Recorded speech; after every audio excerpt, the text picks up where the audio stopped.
অন্য এটি ভিডিঅ'লৈ আপোনালোকক স্বাগতম জনাইছোঁ। ছোৱালীজনীৰ জীৱনৰ প্ৰথম বিহুটোত আমি অসমীয়া হিচাপে বিহুৰ দিনটোত কি পৰম্পৰা নিয়ম পালন কৰোঁ সেইখিনি তাইক চিনাকি কৰি দিবলৈ চেষ্টা কৰিলোঁ। গৰুক গা ধুওৱা, নিজেও মাহ হালধিৰে গা ধোৱা, গা ধুই উঠি কণী যুঁজোৱা। আজি ছোৱালীজনীয়ে প্ৰথম বিহুৰ জলপান খালে।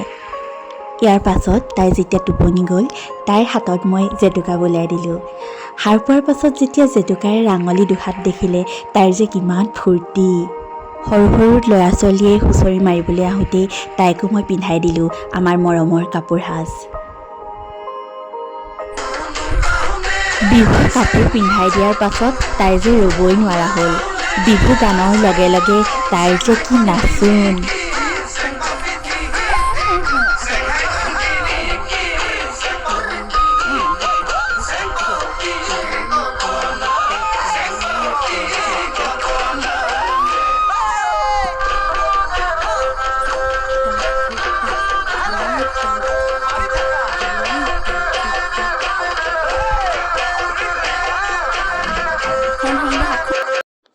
ভিডিঅ'টি যদি ভাল লাগিলে প্লিজ লাইক, কমেণ্ট আৰু শ্বেয়াৰ কৰি দিব।